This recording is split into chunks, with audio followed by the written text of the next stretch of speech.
Hai, Assalamualaikum warahmatullahi wabarakatuh. Ya, ada yang bertanya ya, ketika kita memanah menggunakan teknik thumb draw, itu kan secara umum anak panah kita letakkan di sebelah kanan daripada aeropass seperti ini.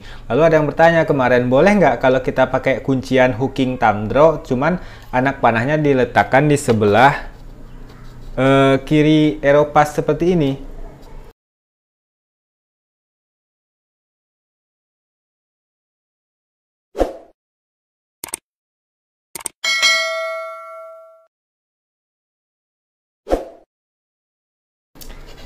Oke teman-teman, jika pertanyaannya tentang boleh atau tidak boleh, tentu saja boleh ya, nggak ada yang larang sebenarnya. Hanya saja apakah teknik itu baik atau apakah teknik itu memiliki kelebihan daripada teknik yang lain, kan seperti itu. Tentu kita harus memiliki alasan yang jelas kenapa kita menggunakan teknik itu.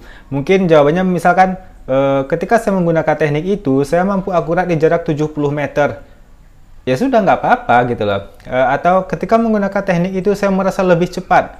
Ya sudah, bebas-bebas saja kalau memang kenyataannya seperti itu. Hanya saja kalau pengen coba-coba saja ya lebih baik kita belajar berdasarkan teknik form-form yang sudah ada, yang umum digunakan, kurang lebih seperti itu. Pertanyaannya, adakah teknik seperti itu digunakan dalam dunia perpanahan atau adakah orang yang memanah dengan gaya seperti itu? Ada teman-teman. Kalau teman-teman searching di YouTube atau cari saja saya lupa ya, Mongolian Traditional Archery atau Mongolian National Archery. Klik aja di YouTube kata seperti itu, Mongolian Traditional Archery atau enggak Mongolian National Archery. Itu mereka biasanya menyusun batu-batu di jarak yang cukup jauh, kemudian di darat ya, kemudian batu-batu tadi ditembak dari jarak yang jauh dengan menggunakan cara seperti itu. Jadi anak panahnya diletakkan di sebelah kiri daripada aeropass, kuncian mereka thumb draw seperti ini. Tentu saja mereka tidak menggunakan poin ujung seperti ini ya, tapi ujung yang tumpul. Jadi digunakan memang untuk menembak batu-batu itu. Setahu saya, seingat saya ada Mongolian Traditional National Archery lah, salah satu tipikal perlombaan di Mongol seperti itu. Dan banyak daripada pegiat panahan, orang-orang yang memanah di situ menggunakan teknik seperti itu. Jadi anak panahnya diletakkan di sebelah kiri aeropass, tapi kuncinya thumb draw. Sementara sebagaimana kita ketahui, ketika anak panah diletakkan di sebelah kiri aeropass, harusnya kan kuncian yang paling umum adalah 3 finger draw. Menggunakan hooking 3 finger seperti ini. Ini orang nggak menggunakan thumb draw, tapi anak panah diletakkan di sebelah kiri. Nah, jika pertanyaannya boleh atau nggak boleh, jawabnya boleh-boleh saja. Ada atau nggak ada yang menggunakan teknik seperti itu. Hanya saja, tentu kita harus mempertimbangkan. Kalau kita baru, misalkan kita pemula, pengen belajar memanah, tentu sebaiknya kita mencari referensi yang banyak digunakan orang. Sehingga kita gampang bertanya, gampang mencari informasi, gampang mencari ilmu. Ketika terjadi, misalkan kita mencoba memanah dengan menggunakan teknik thumb draw, anak panah diletakkan sebelah kanan seperti ini. Kemudian kejadian anak panah nggak kena-kena, misalkan. Kita bisa bertanya ke orang, kenapa ya bisa nggak kena?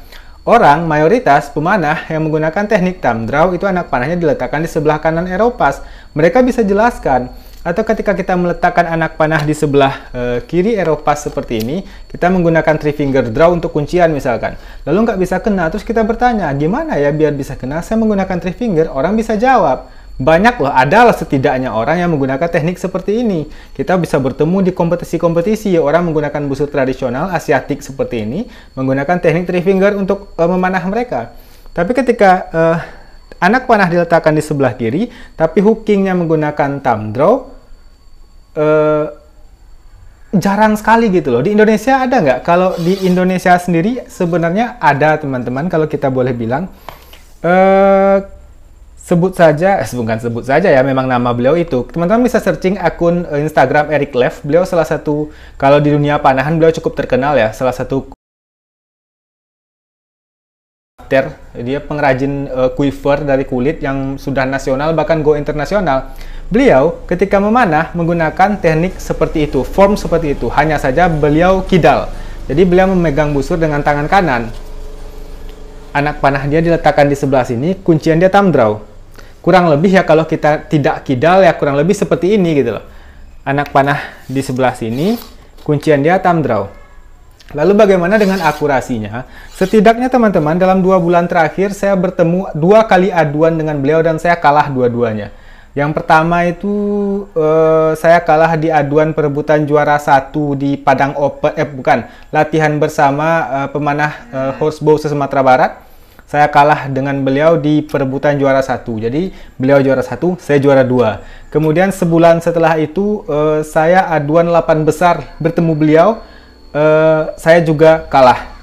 Jadi kalau ditanya akurasi beliau bagus. Saya mengenal beliau cukup lama. Dari awal saya kenal beliau memanah dengan menggunakan form seperti itu. Hanya saja beliau kidal, jadi memegang busurnya dengan kanan gitu loh. Tapi kurang lebih dengan form yang seperti ini. Jadi anak panah diletakkan di sebelah sini, kuncian dia thumb draw. Dia memanah seperti itu dari awal saya kenal. Jadi dia menguasai itu. Jadi kalau kita bilang salah, ya akurasi dia bagus. Jadi tidak bisa dikatakan salah juga karena dia menguasai teknik seperti itu untuk kebutuhan memanah beliau. Jadi dia kebutuhannya untuk ground misalkan, dia menguasai teknik seperti itu untuk kebutuhan memanahnya. Jadi kita tidak bisa salahkan. Kurang lebih seperti itu teman-teman, hanya saja sumber referensinya sedikit. Bahkan di Indonesia mungkin beliau satu-satunya orang yang menggunakan form memanah seperti itu. Anak panahnya di sebelah sini, kunciannya seperti itu. Yang menggunakan teknik thumb draw, hanya saja anak panah diletakkan pada posisi yang harusnya 3 finger draw gitu loh. Tapi dia kuasai itu gitu. Hanya saja kalau kita pemula teman-teman baiknya tidak. Lebih baik amannya berlatih memanah dengan form yang banyak orang gunakan sehingga kita gampang bertanya, gampang belajar. Jadi kalau kita ada kesalahan, tidak mengerti, banyak guru yang bisa ditanya, banyak referensi yang bisa dicari. Kalau sedikit referensi kita kan bingung mau tanya sama siapa. Nah, jadi seperti itu kurang lebih. Kalau anak panahnya di sebelah kiri Eropas, kemudian kunciannya thumb draw, boleh-boleh saja, bebas-bebas saja. Ini apa ya? Oke, mungkin itu saja dari saya. Semoga bermanfaat. Assalamualaikum.